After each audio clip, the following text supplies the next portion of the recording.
석유 한 방울 없는 나라가 세계 에너지를 지배하고 있습니다. 이 나라는 단 한 방울의 석유도 나지 않습니다. 그런데 세계 에너지 시장을 지배하고 있습니다. 회의장이 순간 얼어붙었습니다. 저는 그 순간을 지금도 생생히 기억합니다. 2015년 두바이에서 열린 국제 에너지 포럼이었죠. 전 세계 산유국 대표들이 모인 자리였습니다. 사우디, 러시아, 미국, 이란 석유로 먹고 사는 나라들이 다 모였죠. 그런데 발표자가 던진 한 문장이 회의장을 완전히 바꿔놨습니다. 자원이 없는 나라가 에너지 강국이라고요? 말도 안 된다는 웃음이 터져 나왔습니다. 당연했죠. 석유 한 방울 안 나오는 나라가 어떻게 에너지를 논할 수 있겠습니까? 하지만 저는 웃지 못했습니다. 디로, 저는 마이클 스톤입니다. 영국 출신 에너지 시장 분석가죠. 30년 넘게 이 바닥에서 살아왔습니다. 세계 모든 산유국을 발로 뛰며 분석했죠. 사우디 유전, 러시아 가스전, 미국 셰일 혁명 다 봤습니다. 엘서서 르네세이와 마르스켜 미리니로 보고서 속 숫자가 이상하다는 것을요. 자원 수입국입니다. 생산량은 제로죠. 그런데 에너지 수익은 세계 상위권입니다. 어떻게 이런 구조가 가능합니까? 저는 그 보고서를 다시 펼쳤습니다. 하루 150만 배럴 정제 용량이라고 적혀 있었습니다. 세계 3대 석유 거래 허브죠. 해양 벙커유 시장 점유율 15%입니다. 연간 1,500만 톤이 거래되고 있었습니다. 도대체 어떻게 이게 가능하다는 겁니까? 땅에서 한 방울도 안 나오는 나라가 말입니다. 다른 전문가들은 데이터 오류라고 했습니다. 누군가는 회계 조작이라고 비웃었죠. 하지만 저는 확신했습니다. 이건 오류가 아니라고요. 저는 그날 밤 호텔방에서 그 나라에 대한 모든 자료를 뒤졌습니다. 30년간 쌓아온 네트워크를 총동원했죠. 국제에너지기구, 세계은행, 각국 에너지부 모든 루트를 통해 정보를 모았습니다. 그리고 충격적인 사실을 발견했습니다. 그 나라는 자원을 캐는 게 아니었습니다. 자원이 흐르는 방식을 설계하고 있었던 겁니다. 중동에서 원유가 들어옵니다. 정제됩니다. 아시아 전역으로 나갑니다. 이 모든 과정이 단 하나의 시스템처럼 움직이고 있었죠. 속도가 달랐습니다. 사우디가 한 달 걸릴 일을 이 나라는 일주일 만에 끝냈습니다. 러시아가 100명으로 하는 일을 이 나라는 10명으로 해냈죠. 같은 원유가 이 나라를 거치면 가치가 2배로 뛰었습니다. 어떻게 이런 일이 가능합니까? 저는 직접 확인하기로 결심했습니다. 다음 날 아침 저는 항공권을 예약했습니다. 동료들은 시간 낭비라고 말렸죠. 하커너베이 하지만은 저는 알았습니다. 30년 경력으로 본 직감이었죠. 이 나라에 뭔가 있다고요. 그 나라 이름은 싱가포르였습니다. 단 한 방울의 석유도 나지 않는 나라. 그런데 지금 세계 에너지판을 바꾸고 있는 나라였죠. 저는 그때 몰랐습니다. 이 여행이 제 30년 경력을 완전히 뒤집어 놓을 거라는 것을요. 일주일 뒤 저는 싱가포르 창이 공항에 내렸습니다. 첫인상이 묘했습니다. 공항부터 달랐죠. 체크인부터 입국까지 20분이 안 걸렸습니다. 모든 게 자동이었어요. 스탠딩, 사람은 거의 안 보였죠. 시스템이 알아서 움직이고 있었습니다. 이상하네요. 저는 혼잣말을 중얼거렸습니다. 택시를 타고 호텔로 가는 길이었습니다. 도로가 깨끗했죠. 신호등 하나 없이 차들이 흘러갔습니다. 정체가 아예 없었어요. 기사에게 물었습니다. 여기 항상 이렇게 한산합니까? 신한인 요말교 지금 러시아 워입니다. 러시아 워라고요? 믿기지 않았습니다. 런던 같았으면 꽉 막혀 있을 시간이었거든요. 저는 그날 저녁 호텔에서 현지 에너지 전문가를 만났습니다. 린 박사라는 분이었죠. 싱가포르 에너지청에서 20년 일한 사람이었습니다. 스톤 박사님, 어서 오십시오. 은리아의 악수를 나눴습니다. 저는 바로 본론으로 들어갔습니다. 싱가포르는 석유가 한 방울도 안 나옵니다. 그런데 어떻게 세계 3대 정유 허브가 됐습니까? 리는 박사가 웃었습니다. 좋은 질문입니다. 내일은 제가 직접 보여드리죠. 다음 날 아침 일찍 저는 린 박사와 함께 주롱산업지구로 향했습니다. 싱가포르 정유시설이 모여있는 곳이었죠. 차 안에서 린 박사가 설명했습니다. 우리는 1960년대까지 어촌이었습니다. 아포니아크나스 아무것도 없었죠. 석유는커녕 식수도 부족했어요. 그런데 어떻게 바뀌었습니까? 우리는 한 가지를 깨달았습니다. 린 박사가 잠시 멈췄다가 말했습니다. 없는 것을 탓하지 말고 있는 것을 활용하자고요. 큐린 있는 것이라고요. 우리에게 있는 건 위치였습니다. 말라카 해협이죠. 그 순간 퍼즐이 맞춰지기 시작했습니다. 말라카 해협입니다. 중동과 아시아를 잇는 유일한 통로죠. 전 세계 원유의 4분의 1이 이곳을 지나갑니다. 배들이 어차피 여기를 지나갑니다. 그럼 여기서 정제하면 되는 겁니다. 린 박사의 말이 계속됐습니다. 중동에서 싣고 온 원유를 일본까지 그냥 실어 나르면 이익이 얼마 안 됩니다. 하지만 중간에 우리가 정제해서 보내면 가치가 2배로 뛰죠. 저는 고개를 끄덕였습니다. 이론적으로 맞습니다. 하지만 실제로 그게 가능합니까? 정유 산업은 기술 집약적입니다. 솔직히는 막대한 투자가 필요하죠. 숙련된 인력도 있어야 합니다. 1960년대 싱가포르에 그런 게 있었겠습니까? 차가 정유 단지 입구에 멈췄습니다. 문이 열렸습니다. 그리고 저는 눈앞의 광경에 숨이 멎었습니다. 끝없이 펼쳐진 은빛 탱크들이었습니다. 파이프가 거미줄처럼 연결돼 있었죠. 배들이 부두에 줄지어 서 있었습니다. 하지만 가장 놀라운 건 따로 있었습니다.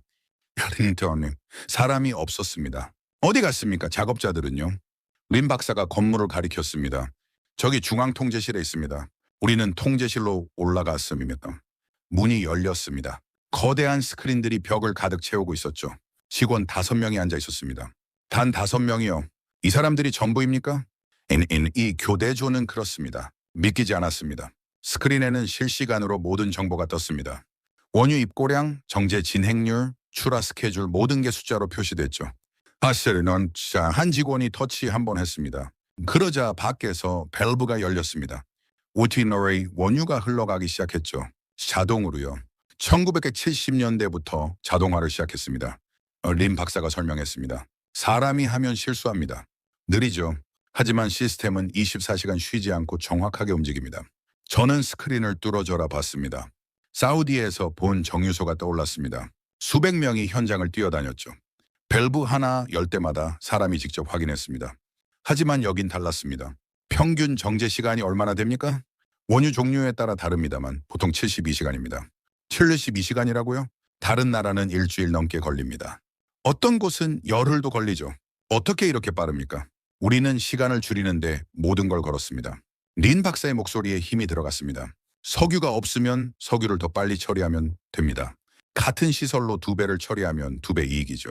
그 말에 저는 전율했습니다. 자원이 없다는 약점을 속도로 바꾼 겁니다. 우리는 다시 밖으로 나왔습니다. 부두를 걸었죠. 배 한 척이 정박해 있었습니다. 거대한 유조선이었어요. 저 배는 사우디에서 왔습니다. 린 박사가 말했습니다. 원유를 내리고 48시간 안에 정제된 제품을 다시 싣습니다. 그리고 일본으로 출발하죠. 스리시앱을 18시간이요? 다른 항구였으면 일주일은 걸렸을 겁니다. 배 회사들이 우리를 선택하는 이유입니다. 글쎄 빠르니까요. 신혼 나오는 수숫자로 계산할 시간이 돈입니다. 유조선 하루 운영비가 수억 원이죠. 일주일 걸릴 일을 이틀 만에 끝내면 엄청난 비용 절감입니다. 그래서 세계가 싱가포르를 선택한 겁니다. 해가 질 무렵 저는 호텔로 돌아왔습니다. 방에 앉아 노트북을 켰죠. 오늘 본 것들을 정리하기 시작했습니다. 타이핑하던 손이 멈췄습니다. 문득 한국이 떠올랐습니다. 한국도 자원이 없습니다. 석유 한 방울 안 나오죠. 그런데 지금 세계 5대 정유국입니다. 조선업 1위죠. 반도체 강국이기도 하고요. 어떻게 가능했습니까? 싱가포르와 같은 방식 아닙니까? 없는 걸 탓하지 않았습니다. 있는 걸 극대화했죠. 속도로 승부했습니다. 효율로 이겼어요. 저는 심장이 두근거렸습니다. 30년 동안 저는 틀렸던 겁니다. 가장 강한 나라는 가장 많이 가진 나라가 아니었습니다. 가장 빠르게 움직이는 나라였던 거죠. 다음 날 아침 저는 린 박사에게 전화했습니다. 한 가지 더 보고 싶은 게 있습니다. 무엇입니까? 이 나라가 어떻게 시작했는지 알고 싶습니다. 린 박사가 잠시 침묵하더니 말했습니다. 그럼 한 분을 만나봐야겠네요. 오후 2시 저는 한 오래된 건물 앞에 섰습니다. 싱가포르 국립기록원이었죠. 린 박사가 먼저 안으로 들어갔습니다. 저는 그 뒤를 따랐어요. 복도 끝 작은 방이었습니다. 문을 열자 백발의 노인이 앉아 있었습니다. 탄 선생님 모셔왔습니다. 오린 박사가 소개했습니다. 이분이 싱가포르 에너지 산업 1세대입니다. 1961년부터 이 일을 하셨죠. 탄 선생이 일어나 악수를 청했습니다. 손이 거칠었습니다. 오랜 세월 현장을 뛴 손이었죠. 영국에서 오셨다고 들었습니다. 네, 싱가포르가 어떻게 성공했는지 알고 싶어서 왔습니다. 탄 선생이 빙그레 웃었습니다. 성공이라 우린 그냥 살려고 발버둥 쳤을 뿐입니다. 그가 오래된 사진첩을 꺼냈습니다. 첫 페이지를 펼쳤죠. 흑백 사진이었습니다. 허허벌판에 작은 건물 하나가 보였어요. 1961년입니다. 싱가포르 최초의 정유소죠. 사진 속 건물은 초라했습니다. 지금 제가 본 거대한 시설과는 비교도 안 됐어요. 영국이 떠나고 말레이시아가 우리를 내쫓았습니다. 탄 선생의 목소리가 낮아졌습니다. 서머너암 65년이었죠. 우린 갑자기 혼자가 됐습니다. 물도 비어봤고 식량도 없었어요. 키키니 일자리는 더더욱 없었죠. 그래서 나 어떻게 진짜 하셨으면 리콴유 총리가 우리를 불렀습니다. 탄 선생이 다음 페이지를 넘겼습니다. 회의실 사진이었어요. 젊은 사람들이 모여 있었죠. 총리가 물었습니다. 우리에게 뭐가 있냐고요. 답은 뭐였습니까? 아무것도 없었습니다. 탄 선생이 쓸쓸하게 웃었습니다. 석탄 없죠. 석유 CREC 없죠. 철광석 없죠. 땅도 좁습니다. 인구는 겨우 200만이었어요. 그런데요? 와이어 총리가 말했습니다. 그럼 우리가 할 수 있는 게 뭐냐고요. 탄 선생이 사진을 가리켰습니다. 지도였습니다. 싱가포르가 동그라미 쳐져 있었죠. 우리의 위치를 보십시오. 중동과 아시아 한가운데입니다. 우라시에는 저는 고개를 끄덕였습니다. 배들이 어차피 여길 지나갑니다. 그럼 여기서 뭔가 해주면 되는 겁니다. 정유를 시작한 거군요. 네완이 한번 시설쌤. 하지만 문제가 있었습니다. 탄 선생이 다음 사진을 보여줬습니다. 공장 건설 현장이었어요. 사람들이 삽으로 땅을 파고 있었죠. 기술이 없었습니다. 돈도 없었어요. 기나천 경기 시험은 예토도원 너리 없어버리. 그럼 어떻게 했으면 예퇴리를 하마스러움이 시간이요. 외국 회사를 불렀습니다. 탄 선생의 눈빛이 변했습니다. 엑슨모빌, 쉘 이런 회사들한테 제안했죠. 여기 와서 공장 지으면 모든 걸 도와주겠다고요. 세금 감면 같은 건가요? 그것뿐이 아닙니다. 탄 선생이 손가락을 꼽았습니다. 땅을 줬습니다. 항만을 만들어줬죠. 도로를 깔았어요. 전기를 공급했습니다. 노동자 교육도 정부가 했죠. 믿기지 않았습니다. 그럼 회사는 공장만 짓고 돌리면 됐다는 겁니까? 맞습니다. 다른 나라는 안 그렇습니다. 회사가 알아서 다 해야 하죠. 땅 사고, 허가받고, 인프라 깔고 몇 년씩 걸립니다. 우린 6개월 만에 해줬습니다. 6개월이요? 어떻게 그게 가능합니까? 정부가 모든 부처를 한 팀으로 묶었습니다. 사부술한텐 서해는 샤링에서 설명행위 했습니다. 국토부, 재정부, 노동부, 교육부 다 같이 움직였죠. 회사가 요청하면 일주일 안에 답을 줬습니다. 다른 나라였으면 부처 간 조율만 몇 달 걸렸을 겁니다. 그래서 회사들이 몰려왔습니다. 탄 선생이 다음 페이지를 넘겼습니다. 하극서키넌 수원더체육연대 사진이었어요. 공장이 줄지어 서 있었죠. 10년 만에 동남아 최대 정유 단지가 됐습니다. 하지만 저는 의문이 들었습니다. 시설만 크다고 되는 게 아니지 않습니까? 경쟁력이 있어야 하는데요. 맞습니다. 탄 선생이 고개를 끄덕였습니다. 그래서 우린 한 가지에 미쳤습니다. 뭡니까? 효율입니다. 탄 선생이 일어나 창밖을 가리켰습니다. 저 멀리 정유 단지가 보였어요. 다른 나라는 공장 하나 짓는데 3년 걸립니다. 우린 1년 반 만에 지었죠. 시라에키리스로 타운선은 어떻게 해요? 표준화했습니다. 탄 선생이 돌아앉았습니다. 공장 설계를 미리 다 해뒀습니다. 부품도 규격화했죠. 그래서 레고 조립하듯 빠르게 지을 수 있었어요. 저는 메모를 적었습니다. 운영도 마찬가지였습니다. 산 선생이 계속 말했습니다. 1980년대부터 자동화에 투자했죠.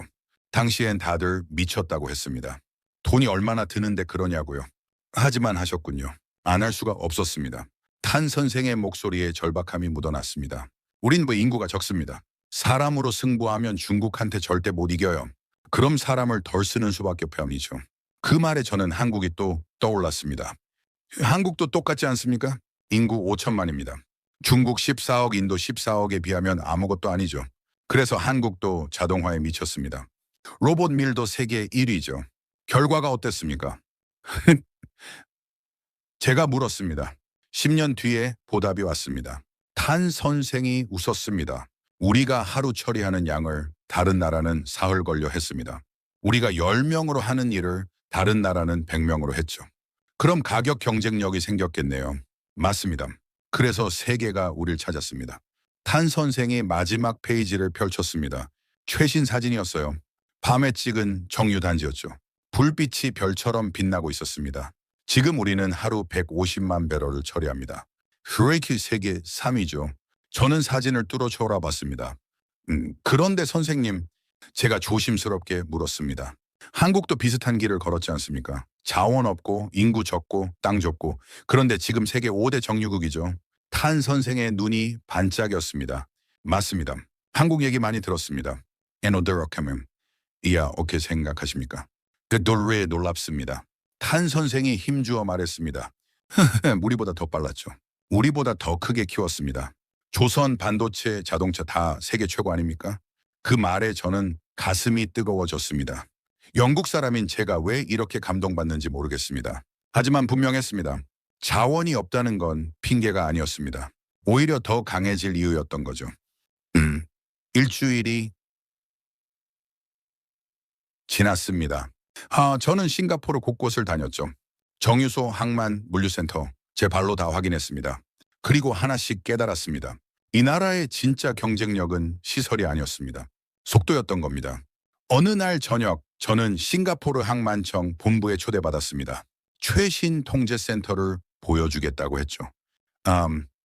문이 열렸습니다. 숨이 멎었습니다. 거대한 스크린이 벽 전체를 덮고 있었어요.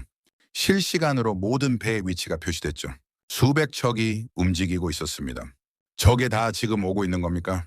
안내를 맡은 황 과장이 고개를 끄덕였습니다. 48시간 이내 도착 예정 선박들입니다. 실크 크리너를 자세히 봤습니다. 각 배마다 정보가 떠 있었어요. 출발지, 화물 종류, 도착 예정 시각, 정박 부두. 어떻게 이렇게 정확합니까? AI가 계산합니다. 황 과장이 스크린을 터치했습니다. 그러자 한 배의 상세 정보가 나타났죠. 사우디에서 출발한 유조선입니다. 원유 30만 배럴 실었죠. 46시간 12분 후 라본 부두 도착 예정입니다. 46시간 12분이요? 분 단위까지 맞춥니까? 파도, 바람, 해류까지 다 계산합니다. 오차는 보통 10분 이내죠. 믿기지 않았습니다. 그럼 부두는 미리 준비되겠네요. 당연합니다. 황 과장이 다른 화면을 켰습니다. 부두 배치도였어요. 각 부두마다 스케줄이 빼곡했습니다. 배가 도착하기 전에 이미 다 준비되어 있습니다. 크레인, 파이프라인, 저장 탱크배가 닿는 순간 바로 작업 시작하죠. 대기 시간이 없다는 겁니까? 제로입니다. 황 과장이 자신 있게 말했습니다. 다른 항구는 배가 와서 부두 배정받고 대기하죠. 몇 시간씩 걸립니다. 우린 그런 건 없어요. 세이즈바르 시사시스 조너스 개발이 대비 봤습니다. 나 유조선 하루 운영비가 10만 달러입니다. 몇 시간만 줄여도 수천만 원이 절약되는 거죠. 그래서 배들이 우리를 선택합니다. 황 과장이 웃었습니다. 싸서가 아닙니다. 분들님은 빠르니까죠. 그난 다음 화면이 떴습니다. 정유 공정이었어요. 원유가 들어와서 제품이 나가기까지 전 과정이 도표로 나타났습니다. 원유 하역 12시간, 정제 72시간, 제품 선적 8시간입니다. 황 과장이 설명했습니다. 총 92시간이죠. 4일이 안 걸립니다. 다른 나라는 2주 걸립니다. 어떻게 이게 가능합니까? 포나스님, 모든 게 연결돼 있습니다. 황 과장이 화면을 확대했습니다. 배가 도착하면 자동으로 탱크가 비워집니다. 정제 시작하면 다음 공정이 대기하죠. 제품 나오면 즉시 다른 배에 실립니다.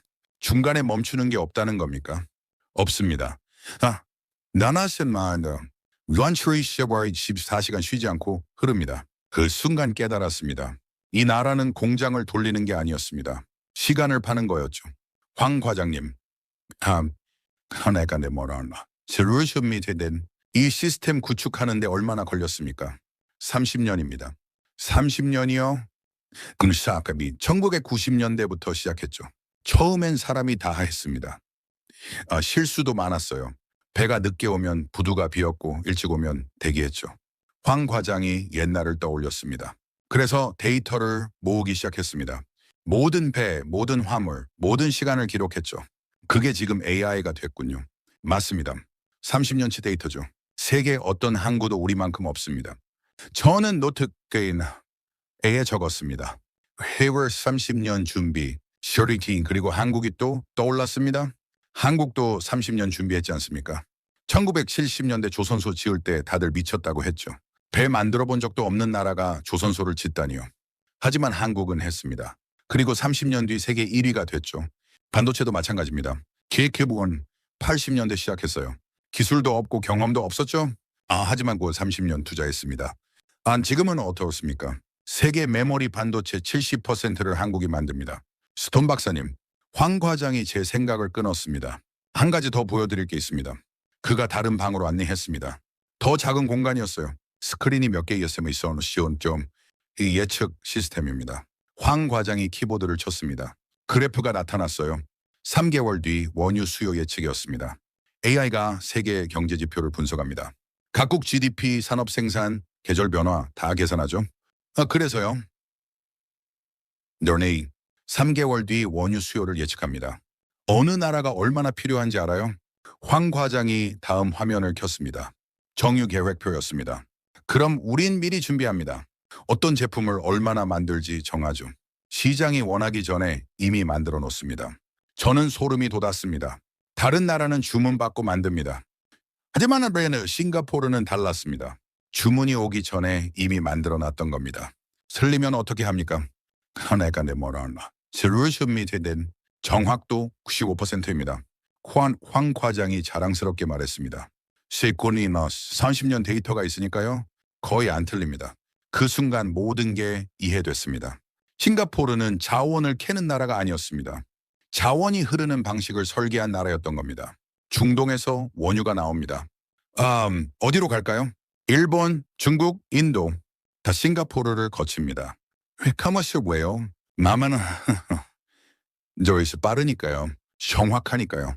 수업 미리 준비되어 있으니까요. 싱가포르는 파이프가 됐습니다. 세계 에너지가 흐르는 파이프죠. 그리고 파이프를 지나갈 때마다 돈을 벌었습니다. 이 석유 한 방울 안 캐면서요. 저는 그날 밤 호텔에서 보고서를 썼습니다. 타이핑하다 손을 멈췄죠. 한국 생각이 또 났습니다. 한국도 파이프 아닙니까? 반도체 파이프죠. 세계 모든 전자제품이 한국 반도체를 거칩니다. 스마트폰, 컴퓨터, 자동차 다 한국 칩이 들어가죠. 조선도 파이프입니다. 세계 물동량의 절반이 한국 배로 움직입니다. 자동차도 마찬가지예요. 전 세계 도로에 한국 차가 달립니다. 자원 하나 없는 나라가 말입니다. 어떻게 이게 가능했습니까? 싱가포르처럼 흐름을 설계했기 때문입니다. 빠르게 움직였기 때문이죠. 미리 준비했기 때문입니다. 저는 보고서 제목을 적었습니다. 가장 강한 나라는 가장 많이 가진 나라가 아니라 가장 빠르게 준비한 나라다. 며칠 뒤 저는 린 박사에게 마지막 부탁을 했습니다. 이 나라가 선택한 순간을 보고 싶습니다. 선택이요? 네, 아무것도 없을 때 이 길을 가기로 결정한 그 순간 말입니다.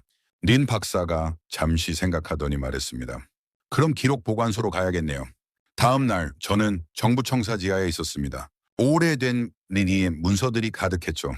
1960년대 회의록, 계획서, 보고서들이었습니다. 린 박사가 한 파일을 꺼냈습니다. 1965년 9월입니다. 표지에 적힌 제목을 읽었습니다. 경제생존전략위원회 회의록, 생존이라는 단어가 눈에 들어왔습니다.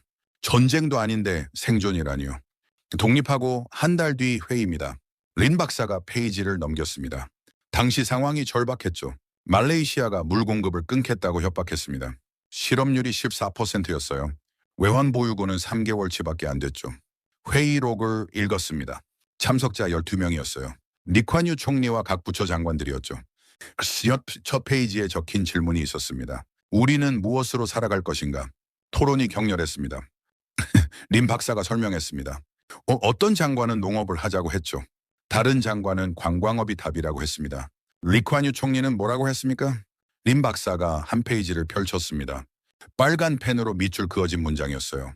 우리는 우리가 없는 것을 탓할 시간이 없다. 우리가 할 수 있는 것을 찾아야 한다. 저는 그 문장을 다시 읽었습니다. 가슴이 뜨거워졌죠. 총리가 지도를 펼쳤다고 합니다. 린 박사가 계속 말했습니다. 그리고 싱가포르 위치를 가리켰죠. 그 말라카네 해협입니다. 세계 물동량의 4분의 1이 지나가는 곳이죠. 그때 결정한 겁니까? 네, 우리는 통로가 되기로 했습니다. 린 박사가 다음 문서를 꺼냈습니다. 10개년 산업 육성 계획이라고 적혀 있었어요. 1단계는 항만입니다. 2단계는 정유죠. 3단계는 제조업이었습니다. 계획서를 넘기며 봤습니다. 구체적이었어요. 연도별로 목표가 적혀 있었죠. 하지만 문제가 있었습니다. 린 박사의 목소리가 낮아졌습니다. 돈이 없었어요. 기술도 없어 이용에 없었죠. 서림, 사람도 부족했습니다. 그럼 어떻게 했습니까? 페브리얼비 웨버서미스 미리 린 박사가 다른 파일을 보여줬습니다. 자관 계약서였어요. 일본, 미국, 영국에서 돈을 빌렸더군요. GDP의 10%를 빚으로 썼습니다. 40%요? 위험한 오한 수준입니다. 다른 나라 같으면 파산 직전이죠. 국회에서 난리가 났습니다. 레인 박사가 회의록을 보여줬습니다. 야당 의원들이 미쳤다고 했죠. 이렇게 빚내면 나라가 망한다고요. 총리는 뭐라고 답했습니까? 린 박사가 페이지를 찾았습니다. 리콴유 총리의 답변이 적혀 있었어요. 지금 투자하지 않으면 30년 뒤 우리 아이들은 더 가난할 것이다. 저는 숨을 멈췄습니다. 설실시험 30년을 내다본 겁니다. 당이 성과가 아니라 장기 미래를 선택했던 거죠. 그래서 이거 밀어붙였습니다. 린 박사가 말했습니다. 항만을 지었어요. 정유소를 만들었죠. 우국이 애국 회사를 불러들였습니다. 사람들 반응은 어땠습니까? 거의 반반이었습니다. 린 박사가 신문 스크랩을 꺼냈습니다. 세이어 1970년대 기사였어요. 정부의 무모한 도박이라는 제목이 보였죠. 비판이 많았습니다. 너무 빨리 간다고요. 너무 많이 빌린다고요. 외국 회사만 배불린다고 했죠. 저는 기사를 읽었습니다. 야당 의원 인터뷰가 있었어요. 우리는 외국 회사 하청업체가 되고 있다. 이건 독립이 아니라 새로운 식민지다. 하지만 총리는 멈추지 않았습니다. 린 박사가 다른 문서를 펼쳤습니다. 1975년 교육개혁안이었어요. 기술자를 키우기 시작했습니다. 헤이더 내용을 봤죠. 전국 모든 중학교에 기술 과목을 필수로 만들었습니다. 공업고등학교를 수십 개 신설했어요. 대학의 공가대학을 확대했죠. 그리고 해외로 보냈습니다. 해외로요? 네, 우수한 학생들을 미국, 영국, 일본으로 보냈죠. 정부가 학비를 다 댔습니다. 돌아오지 않으면 어떻게 합니까? 제가 물었습니다. 조건이 있었습니다. 린 박사가 설명했습니다. 졸업하고 반드시 싱가포르로 돌아와 5년 일해야 했죠. 안 그러면 10배로 갚아야 했습니다. 다들 돌아왔습니까? 95%가 돌아왔습니다. 놀라웠습니다. 왜죠? 나라가 달라지고 있었으니까요. 린 박사가 웃었습니다. 1970년대 중반입니다. 항만이 완성됐죠. 아까 남에는 정유소가 가동됐습니다. 일자리가 생겼어요. 경제가 살아나기 시작했군요. 네, 맞습니다. GDP가 매년 10%씩 성장했죠. 실업률이 3%로 떨어졌습니다. 나리메스 린 박사가 그래프를 보여줬습니다. 1965년부터 1980년까지였어요. 급격한 상승 곡선이었죠. 15년 만에 완전히 바뀌었습니다. 하지만 저는 한 가지가 궁금했습니다. 그 15년 동안 흔들리지 않았습니까? 흔들렸죠. 린 박사가 고개를 끄덕였습니다. 1973년 오일 쇼크 때 거의 무너질 뻔했어요. 1975년엔 베트남 전쟁이 끝나면서 미군이 철수했죠. 경제가 휘청거렸습니다. 그때 어떻게 버텼습니까? 총리가 모든 장관을 불렀습니다. 린 박사가 또 다른 회의록을 펼쳤습니다. 1975년 11월이었어요. 총리가 물었다고 합니다. 지금 멈출 거냐고요. 회의록에 답변들이 적혀 있었습니다. 어떤 장관은 속도를 늦추자고 했어요. 다른 장관은 빚을 줄이자고 했죠. 총리가 뭐라고 했습니까? 손이라고 했습니까? 린 박사가 페이지 끝을 가리켰습니다. 빨간 펜으로 크게 적혀 있었어요. 우리가 멈추면 우리는 끝이다. 더 빨리 가야 한다. 저는 그 문장을 응시했습니다. 위기에 더 빨리 가라니요? 1976년부터 더 공격적으로 투자했습니다. 린 박사가 말했습니다. 자동화 설비를 도입했죠. 하이닝 항만을 확장했습니다. 교육에 더 많은 돈을 쏟았어요. 미쳤다는 소리 안 들었습니까? 프레나 엄청 들었죠. 린 박사가 웃었습니다. 하지만 5년 뒤 보답이 왔습니다. 무슨 일이 있었습니까? 1980년대 초입니다. 스웨더민, 중국이 개방했죠. 일본 경제가 폭발했습니다. 린 박사가 설명했습니다. 아시아에 물동량이 쏟아졌어요. 원유 수요가 급증했죠. 그때 싱가포르가 준비돼 있었군요. 네, 맞습니다. 린 박사의 눈이 빛났습니다. 우리는 15년 동안 준비했습니다. 항만, 정유소, 물류망, 인력 다 갖춰져 있었죠. 그래서요. 키는 수르누맘 세계가 우리를 찾았습니다. 린 박사가 자료를 보여줬습니다. 한 1980년대 중반 통계였어요. 싱가포르 항만 처리량이 10년 새 5배 늘었습니다. 정유 용량은 8배 증가했죠. 1인당 GDP는 10배 뛰었습니다. 이 모든 게 30년 전 선택 때문입니다. 리마스 린 박사가 조용히 말했습니다. 없는 것을 탓하지 않았습니다. 할 수 있는 것을 찾았죠. 단기 이익보다 장기 미래를 택했습니다. 저는 자료를 덮었습니다. 한국이 또 떠올랐습니다.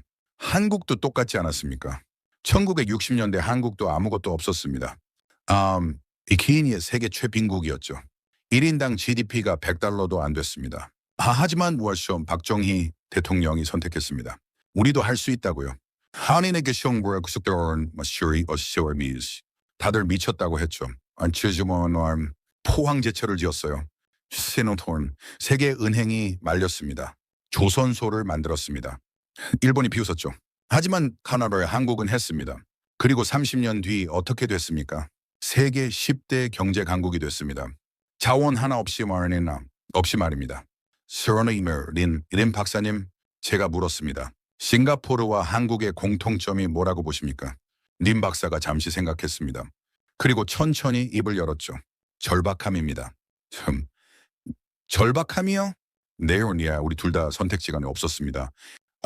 린 박사가 말했습니다. 자원이 없으니 다른 길을 찾아야 했죠. 인구가 적으니 효율을 높여야 했습니다. 시간이 없으니 빨리 움직여야 했어요. 그게 오히려 강점이 됐군요. 네, 맞습니다. 린 박사가 고개를 끄덕였습니다. Now and ever 이런 나라는 안주합니다. 우리는 안주할 수가 없었죠. 그래서 더 빨리 뛰었습니다. 저는 깊은 숨을 들이쉬었습니다. 30년 데이터를 분석한 제가 놓친 게 있었습니다. 가장 강한 나라는 가장 많이 가진 나라가 아니었습니다. 가장 절박했던 나라였던 겁니다. 세리엄 3년이 흘렀습니다. 저는 싱가포르에서 돌아온 뒤 보고서를 썼죠. 제목은 이랬습니다. 자원 없는 나라가 세계 에너지를 지배하는 법. 처음엔 아무도 믿지 않았습니다. 학계에서 비웃었어요. 견해는 업계에서 무시했죠. 석유 회사 임원들은 제 발표를 듣고 웃으면서 나갔습니다. 스톤 박사가 늙었나 봐. 해nem의 뒤에서 그런 소리가 들렸죠. 하지만 저는 멈추지 않았습니다. 데이터를 모았어요. 셔보닝턴, 키이오마음, 증거를 쌓았죠. 싱가포르뿐 아니라 한국, 대만, 이스라엘 자원 없이 성공한 나라들을 다 분석했습니다. 그리고 2018년 11월이었습니다. 국제에너지기구에서 연락이 왔어요. 파리 연례 컨퍼런스에서 기조연설을 해주십시오. 세계 70개국 에너지 장관이 모이는 자리였죠. 저는 수락했습니다. 컨퍼런스 당일 아침, 저는 호텔방에서 원고를 다시 읽었습니다. 떨렸어요. 느끼는 30년 경력 분석가가 왜 떨리는지 모르겠습니다. 하지만 오늘 제 말이 세계를 바꿀 수도 있다는 걸 알았죠. 오후 2시에 대강당에 들어섰습니다. 2,000명이 앉아 있었어요. 각국 장관, 석유회사 CEO, 학자들이었죠. 무대에 올랐습니다. 조명이 눈부셨어요. 시모후블리지, 서리에버서 모르베이션, 워서리에서리쇼마시. 그리고 시작했습니다. 신사숙녀 여러분, 저는 여러분께 질문 하나 드리겠습니다. 목소리가 울렸습니다. 가장 강한 에너지 국가는 어디입니까? 청중이 웅성거렸어요. 마이너님, 사우디라고 하시겠죠. 네이어, 러시아라고도 하실 겁니다. 미국이라는 분도 계시겠죠. 저는 고개를 저었습니다. 슈라네다우니, 큐리어스 마이켓은 강당이 조용해졌어요. 가장 강한 에너지 국가는 석유가 한 방울도 안 나는 나라입니다. 웃음이 터져 나왔습니다. 3년 전 두바이에서와 똑같았죠. 하지만 저는 준비돼 있었습니다. 스크린에 그래프를 띄웠어요. 싱가포르를 보십시오. 그래프가 나타났습니다. 석유 생산량 제로입니다. 하지만 하루 150만 배럴을 정제하죠. 세계 3대 석유 거래 허브입니다. 스테멘텀 웃음이 멈췄습니다. 해양 벙커유 시장 점유율 15%입니다. 연간 산업시 500만 톤이 거래됩니다. 이게 어떻게 가능합니까? 저는 청중을 둘러봤습니다. 우리는 늘 틀린 질문을 해왔습니다. 다 다음 슬라이드를 넘겼어요. 우리는 물었습니다. 무엇을 가졌는가라고요. 화면에 큰 글씨가 떴습니다. 무엇을 가졌는가? 하지만 싱가포르는 달랐습니다. 다음 슬라이드였죠. 그는 어떻게 연결할 것인가? 이 나라는 뭐라시처럼 미대럼 어떻게 연결할 것인가? 라고요. 그나마는 강당이 숨죽였습니다. 샤원이 흐르는 통로가 되기로 했습니다. 속도로 승부하기로 했죠. 효율로 이기기로 했습니다. 저는 다음 사례를 보여줬어요. 한국을 보십시오. 이제 한국 데이터가 나타났습니다. 1960년대 세계 최빈국이었죠. 울 1인당 GDP 79달러였습니다. 자원 제로입니다. 청중이 집중했어요. 하지만 지금은 어떻습니까? 그래프가 급상승했습니다. 세계 10대 경제 강국입니다. 조선 1위, 반도체 1위, 자동차 5위죠. 앤디버 어떻게 가능했습니까? 저는 화면을 가리켰습니다. 여러 연결어버립니다. 주에네마시 한국은 세계 공급망의 중심이 됐죠. 모든 스마트폰에 한국 칩이 들어갑니다. 모든 바다에 한국 배가 떠 있어요. 모든 도로에 한국 차가 달립니다. 청중이 고개를 끄덕였습니다. 클리어, 대만도 마찬가지입니다. 다음 슬라이드였어요. 세계 반도체의 60%를 만듭니다. 다시 저원촌, 러시아놈이시는 뭐시아요. 저는 목소리에 힘을 실었습니다. 신사숙녀 여러분, 21세기는 다릅니다. 강당을 둘러봤죠. 20세기는 자원의 시대였습니다. 석유 많은 나라가 이겼죠. 하지만 21세기는 연결의 시대입니다. 다음 화면을 띄웠어요. 다음은 세계 물류지도였습니다. 보십시오. 세계 경제는 이미 연결로 움직입니다. 지도에 선들이 그어졌어요. 싱가포르, 한국, 네덜란드, 아랍에미리트. 이 나라들의 공통점이 뭡니까? 청중이 귀를 기울였습니다. 자원이 없습니다. 하지만 세계를 연결하죠. 저는 데이터를 보여줬습니다. 이레이마의 나라들의 1인당 GDP를 보십시오. 사우디보다 높습니다. 러시아보다 높죠. 왜입니까? 느시니아, 네노니아, 캐메니디아 아세티 질문을 던지시시. 아르스테노니시오노시와요. 석유는 언젠가 고갈됩니다. 하지만 연결은 영원합니다. 강당이 술렁였습니다. 남해에만 어떤 장관이 손을 들었어요. 박사님, 그럼 우리 같은 산유국은 어떻게 해야 합니까? 좋은 질문이었습니다. 회의 배워야만 스리처샤미드 스쿼트. 저는 단호하게 말했습니다. 싱가포르처럼 효율을 높이십시오. 한국처럼 속도를 높이십시오. 자원에만 의존하면 미래가 없습니다. 하느맨 사우디 장관이 일어났어요. 우리도 변화하고 있습니다. 비전 이용은 세목을 추진하죠. 맞습니다. 저는 고개를 끄덕였습니다. 사우디가 똑똑한 이유입니다. 석유 이유를 준비하고 계시죠. 다른 나라 장관들도 고개를 끄덕였어요. 발표가 끝났습니다. 박수가 터져 나왔죠. 기립 박수였습니다. 무대에서 내려오는데 사람들이 몰려왔어요. 박사님, 우리나라도 분석해 주실 수 있습니까? 저희 정부에 자문해 주십시오. 책으로 내실 계획이 있으십니까? 순식간에 명함이 수십 장 쌓였습니다. 그날 밤 저는 호텔배에서 술을 마셨습니다. 혼자였어요. 견학으로 창밖을 봤죠. 파리의 야경이 펼쳐졌습니다. 3년 전 싱가포르에서 본 것이 떠올랐어요. 텅 빈 항만 통제실이었죠. 단 5명이 150만 배럴을 처리하던 모습이었습니다. 탄 선생이 보여준 오래된 사진도 생각났어요. 1965년 아무것도 없던 허허벌판이었죠. 그리고 한국도 떠올랐습니다. 1960년대 폐허였던 나라가 지금 세계를 움직이고 있지 않습니까? 누가 상상했겠습니까? 소는 자원 없는 작은 나라들이 세계를 바꿀 줄이요. 핸드폰이 울렸습니다. 림 박사였어요. 스톤 박사님 발표 영상 봤습니다. 훌륭했어요.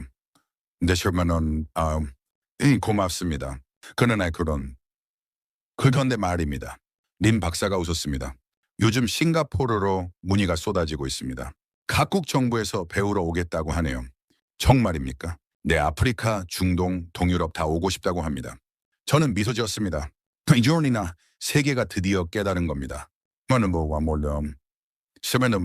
가장 강한 나라는 가장 많이 가진 나라가 아니라 가장 오래 준비한 나라라는 것을요. 림 박사가 전화 너머로 웃었습니다. 맞습니다. 그리고 박사님 덕분에 그 메시지가 전 세계로 퍼지고 있습니다. 그 칩은 전환화를 보는 막간 듣습니다. 저는 다시 창밖을 봤죠. 문득 한 가지 확신이 들었습니다. 미래는 자원이 아니라 지혜로 결정됩니다. 석유가 아니라 속도로 결정되죠. 땅이 아니라 연결로 결정됩니다. 그리고 그 길을 가장 먼저 보여준 나라가 싱가포르였고 그 뒤를 가장 빠르게 따라간 나라가 한국이었습니다. 자원 하나와 없이 말입니다. 파리 컨퍼런스 이후 1년이 지났습니다. 제 삶은 완전히 바뀌었죠. 세계 각국에서 초청이 쏟아졌어요. 강연 요청만 한 달에 20건이 넘었습니다. 컨설팅 의뢰도 끊이지 않았죠. 하지만 가장 놀라운 건 따로 있었습니다. 나라들이 움직이기 시작한 겁니다. 2019년 3월이었어요. 아랍에미리트 에너지부 장관이 저를 찾아왔습니다. 두바이 공항 귀빈실에서 만났죠. 박사님, 우리를 도와주십시오. 이 장관이 간절하게 말했습니다. 웨더셔 유시규 이후를 준비하여야 합니다. 싱가포르처럼 변하고 싶어요. 저는 고개를 끄덕였습니다. 이미 잘하고 계시지 않습니까? 두바이 항만, 정유시설 훌륭합니다. 아닙니다. 장관이 고개를 저었어요. 우리는 아직 석유에 의존합니다. 석유 없으면 무너져요. 하지만 싱가포르는 다르죠. 히네튼 한국도 다릅니다. 무엇이 다르다고 보십니까? 시스템하는스 샤세르 시스템입니다. 장관이 힘주어 말했습니다. 우리는 시설만 큽니다. 하지만 효율이 낮아요. 싱가포르는 작아도 빠르죠. 한국은 더 빠릅니다. 그 말에 저는 감동했습니다. 산유국 장관이 이렇게 겸손할 줄은 몰랐거든요. 그럼 싱가포르로 가보십시오. 제가 제안했습니다. 직접 보시면 압니다. 장관이 바로 일정을 잡았어요. 2주 뒤 저는 아랍에미리트 대표단과 함께 싱가포르에 있었습니다. 림 박사가 우리를 맞아줬죠. How are you, Wars? Sirnen, Mizorn, 환영합니다. 주롱 정유단지를 방문했어요. 장관이 중앙통제실을 보더니 말을 잃었습니다. 단 5명이라고요? 네, 우리 이 교대조는 그렇습니다. 린 박사가 설명했습니다. AI가 대부분을 처리하죠. 사람은 감독만 합니다. 장관이 저를 봤어요. 우리는 같은 시설에 50명이 필요합니다. 그래서 비용이 10배 드는 겁니다. 너무 이제 제가 말했습니다. Here 경찰신이 와야겠습니다. 항만도 방문했어요. 자동화 크레인이 쉬지 않고 움직였죠. 사람은 거의 안 보였습니다. 저 크레인 하나가 하루 몇 개 컨테이너를 처리합니까? 장관이 물었어요. 평균 40개입니다. 황 과장이 답했습니다. 그 사람이 하면 10개도 힘듭니다. 장관이 숨을 삼켰어요. 우리가 왜 못 이기는지 이제 알겠습니다. 저녁에 호텔로 돌아왔습니다. 장관이 저를 불렀어요. 박사님, 솔직히 물어도 됩니까? 물론입니다. 우리도 할 수 있을까요? 싱가포르처럼요. 저는 잠시 생각했습니다. 그리고 대답했죠. 할 수 있습니다. 하지만 조건이 있습니다. 뭡니까? 30년 각오하십시오. 장관이 놀랐어요. 에브리 시험 30년이요? 네, 싱가포르가 그랬습니다. 한국도 그랬죠. 하룻밤에 안 됩니다. 어느 장관이 고개를 숙였습니다. 커미센 베크난 순 30년이라 하지만 시작하지 않으면 30년 뒤에도 똑같습니다. 너무 이제 제가 말했습니다. 지금 시작하면 30년 뒤 당신 나라 아이들은 다른 삶을 살 겁니다. 장관이 고개를 들었어요. 눈이 반짝였습니다. 하겠습니다. 마사니마이에서는 그 뒤로 비슷한 일들이 계속됐습니다. 베트남 정부가 왔어요. 인도네시아도 왔죠. 남아프리카 공화국, 칠레, 폴란드 수십 개 나라가 싱가포르와 한국을 배우러 왔습니다. 2020년 1월 저는 한국에 초대받았습니다. 서울에서 열리는 에너지 포럼이었죠. 인천공항에 내렸습니다. 처음 밟는 한국 땅이었어요. 공항이 깨끗했습니다. 효율적이었죠. 싱가포르처럼 빨랐어요. 카나다 스트리트 택시를 탔습니다. 사이드룸 고속도로를 달렸죠. 차창 밖으로 풍경이 스쳐 지나갔습니다. 공장들이 보였어요. 아파트 단지도 보였죠. 항만 크레인들이 움직이고 있었습니다. 기사에게 물었습니다. 저기 항구가 뭡니까? 센티너트 인천항입니다. 바쁘네요. 항상 저렇습니다. 24시간 쉬지 않아요? 싱가포르와 똑같았습니다. 호텔에 체크인했어요. 방에서 창밖을 봤죠. 서울 야경이 펼쳐졌습니다. 불빛이 끝없이 이어졌어요. 문득 생각했습니다. 70년 전 이곳은 폐허였다고 하지 않습니까? 전쟁으로 다 타버렸죠. 아무하도 원합시와 시스머니. 그런데 지금은 어떻습니까? 세계 10대 경제 강국입니다. 던추너너를 다음 날 포럼에 갔습니다. 한국산업통상자원부 장관이 기조연설을 했어요. 우리는 자원이 없었습니다. 하지만 저는 포기하지 않았죠. 장관의 목소리가 울렸습니다. 1960년대 우리 1인당 GDP는 79달러였습니다. 북한보다 가난했어요. 세계 최빈국이었죠. 서브이어 청중이 숨죽였습니다. 하지만 우리는 선택했습니다. 자원이 없으면 만들면 된다고요. 장관이 화면을 켰어요. 포항제철 건설 사진이 나왔습니다. 하스버리 2년 1968년입니다. 모두가 미쳤다고 했죠. 철광석도 없는 나라가 제철소를 짓다니요. 다음 사진은 조선소였어요. 1920년대입니다. 배 한 척 못 만들던 나라가 조선소를 지었습니다. 일본이 비웃었죠. 반도체 공장 사진도 나왔습니다. 시어노리 씨의 80년대입니다. 기술도 없이 반도체를 시작했어요. 미국이 실패할 거라고 멘트 했습니다. 원어머 장관이 청중을 둘러봤습니다. 하지만 이위는선 우리는 시어네니스로 미에댐 큰 최신 데이터가 떴어요. 지금 한국은 조선 1위입니다. 반도체 1위죠. 자동차 5위다. 하지만 자, 어떻게 가능했습니까? 장관이 잠시 멈췄습니다. 한산인 30년 준비했습니다. 멈추지 않고 달렸죠. 포기하지 않았습니다. 박수가 터져 나왔어요. 저도 박수 쳤습니다. 서맘때맨님 가슴이 뜨거워졌죠. 영국 사람인 제가 왜 이렇게 감동하는지 모르겠습니다. 포럼이 끝나고 장관을 만났습니다. 훌륭한 연설이었습니다. 고맙습니다. 박사님 덕분에 세계가 우리를 주목하고 있습니다. 아닙니다. 제가 고개를 저었어요. 한국이 스스로 증명했습니다. 자원 없어도 된다는 것을요. 장관이 웃었습니다. 사실 우리도 싱가포르한테 많이 배웠습니다. 정말입니까? 네, 1960년대 말입니다. 리쿠안유 총리가 박정희 대통령을 만났죠. 그는 서로 배웠습니다. 자원 없는 나라끼리요? 그 말에 저는 전율했습니다. 싱가포르와 한국이 서로 배웠다니요. 그래서 우리 둘이 비슷합니다. 이나 장관이 말했습니다. 서울 속도로 승부하죠. 그러니까 효율로 이깁니다. 미래를 준비해요. 아시오샤마엔 그리고 멈추지 않는군요. 제가 덧붙였습니다. 스만 말씀입니다. 장관이 고개를 끄덕였어요. 우리가 멈추면 우리는 끝입니다. 자원 있는 나라들이 우리를 따라잡으니까요. 그날 밤 저는 호텔방에서 노트북을 켰습니다. 최종 보고서를 쓰기 시작했죠. 제목은 이랬습니다. 가장 강한 나라는 가장 많이 가진 나라가 아니라 가장 오래 준비한 나라다. 타이핑하다 손을 멈췄습니다. 문득 깨달았어요. 제가 30년 동안 틀렸던 게 뭔지요. 저는 늘 자원을 봤습니다. 석유, 가스, 광물 땅에서 나오는 것만 봤죠. 하지만 진짜 자원은 따로 있었습니다. 사람의 의지였습니다. 포기하지 않는 정신이었죠. 미래를 향한 집념이었습니다. 싱가포르가 그랬습니다. 에스파스는 아무것도 없음. 이 없었어요. 하지만 우리도 할 수 있다고 믿었죠. 한국도 마찬가지였습니다. 폐허에서 시작했어요. 하지만 우리도 잘 살 수 있다고 외쳤습니다. 그리고 30년 뒤 세계를 놀라게 했죠. 저는 보고서 마지막 문장을 썼습니다. 석유는 언젠가 고갈된다.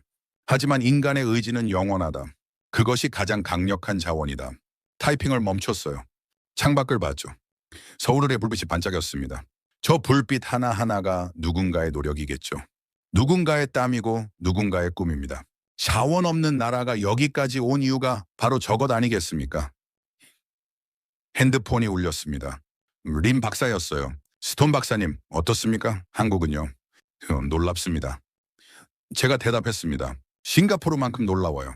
아니 어쩌면 더 놀랍습니다. 그렇죠? 네, 린 박사가 웃었습니다. 우리가 작게 성공했다면 한국은 크게 성공했습니다. 규모가 다르죠. 하지만 본질은 같습니다. 그네인 제가 말해서 AK 서머니나 아스치리윈 없는 것을 탓하지 않았어요. 있는 것을 극대화했죠. 속도로 이겼습니다. 스만 말씀입니다. 린 박사가 동의했어요. 그리고 이제 세계가 우리를 따라오고 있습니다. 시원한 전화 말하고 끊었습니다. 이렇게 저는 다시 보고서를 봤죠.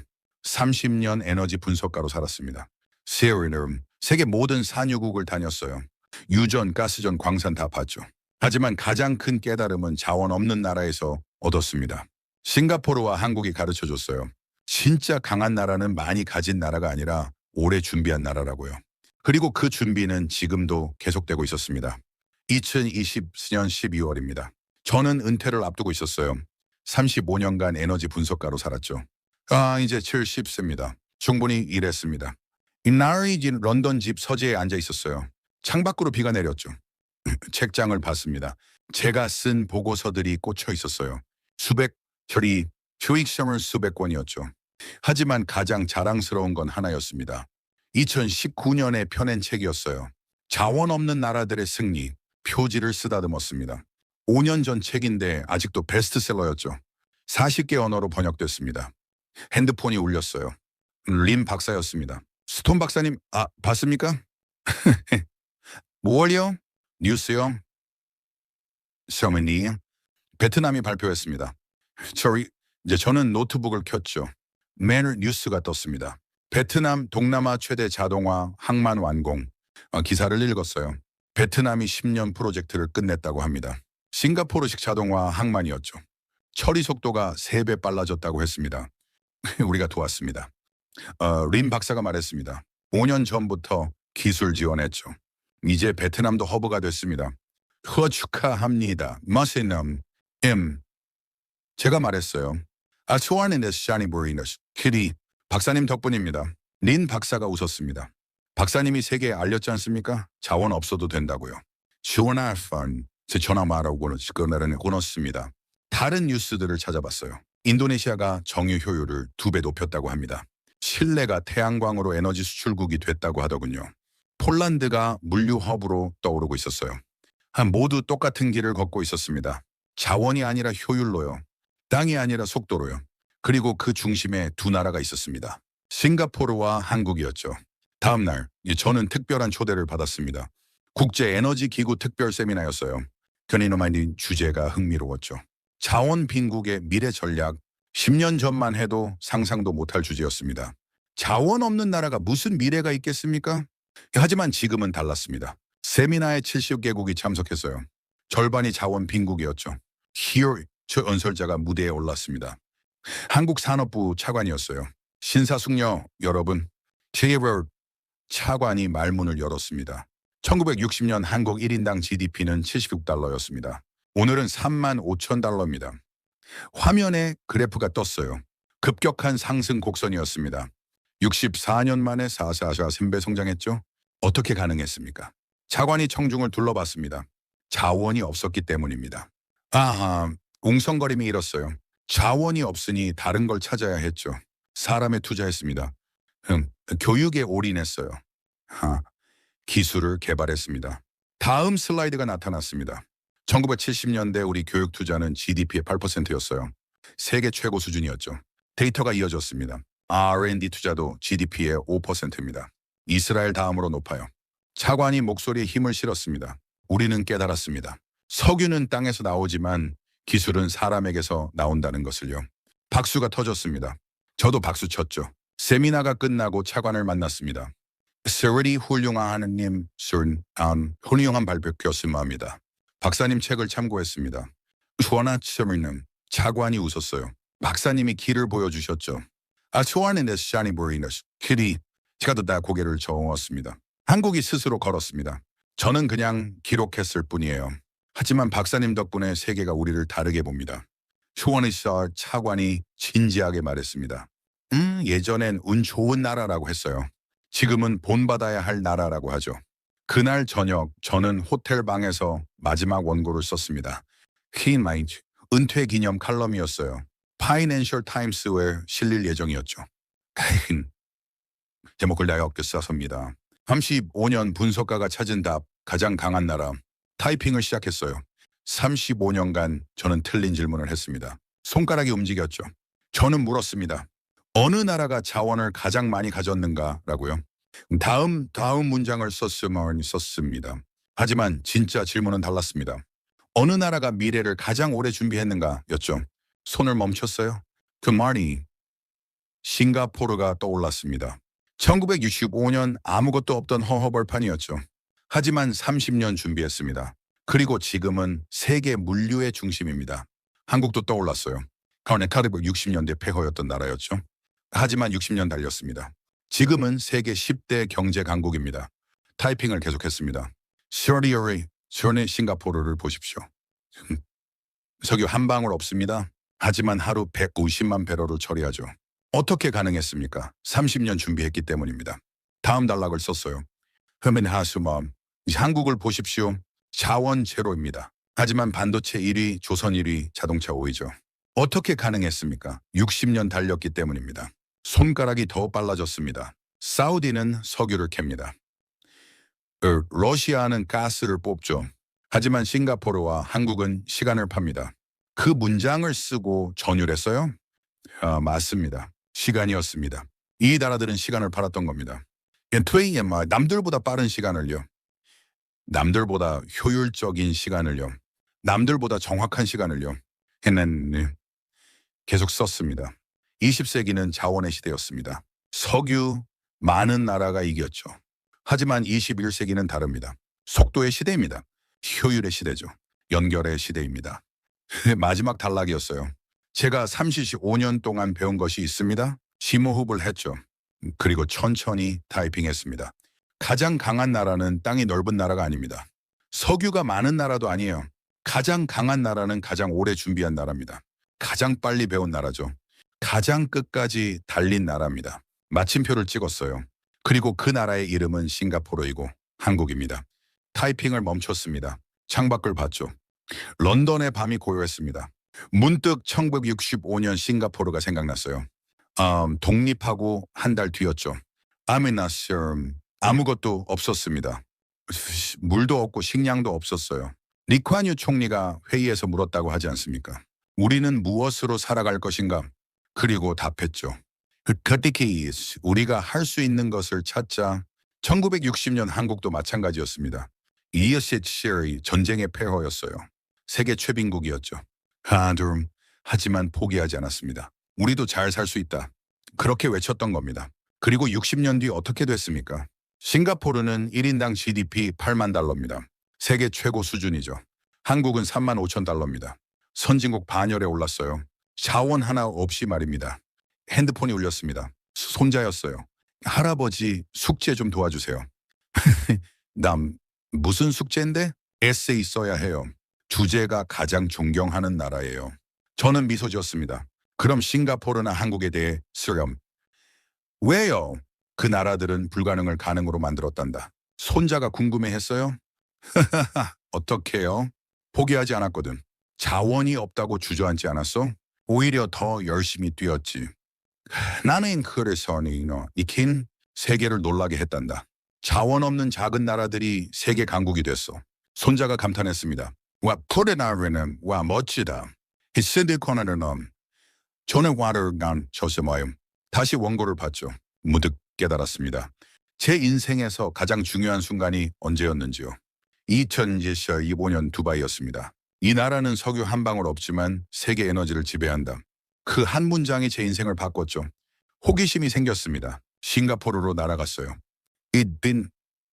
직접 확인했죠. 그리고 깨달았습니다. 진짜 자원은 땅에 있는 게 아니라 사람 안에 있다는 것을요. 의지였습니다. 그 열정이었죠. 산하끈이었습니다. 싱가포르가 그걸 증명했어요. 한국도 증명했죠. 그리고 이제 세계가 배우고 있습니다. 베트남, 인도네시아, 폴란드, 칠레 자원 없는 나라들이 일어서고 있었습니다. 그러니까 똑같은 길을 걷고 있었죠. 효율로 승부하고 속도로 이기고 미래를 준비하는 길이었습니다. 저는 원고를 저장했어요. 이메일로 편집자에게 보냈죠. 그리고 의자에 기대어 앉았습니다. 35년 여정이 끝났습니다. 하지만 싱가포르와 한국의 여정은 계속되고 있었어요. 이 나라들은 멈추지 않을 겁니다. 왜요?